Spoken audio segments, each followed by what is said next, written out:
David. Module 7 covers dispute resolution and termination.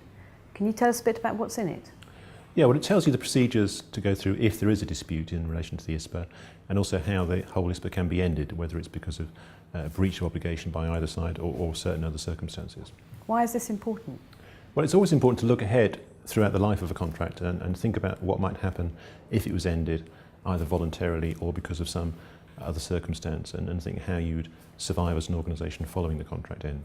So how long would the ISPA usually run for? Well, it has a minimum term of 3 years, and either side can give 6 months' notice to terminate either at the 3-year point or later, but MOJ consent will be needed whenever that's done. So can the ISPA be ended for other reasons?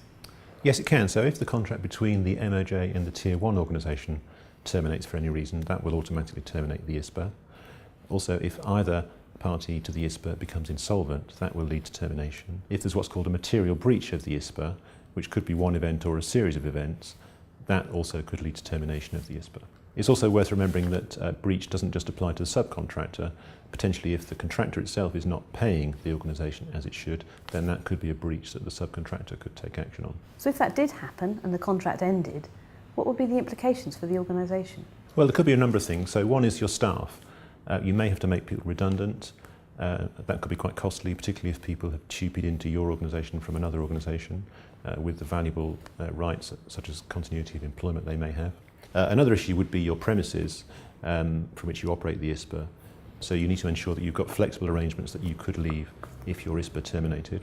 So similarly with suppliers, if you've got people supplying services to your premises like cleaners or photocopy contracts, things like that, which are very much key to the operation of the ISPA, you need to have flexibility to end those arrangements quickly if your ISPA ends.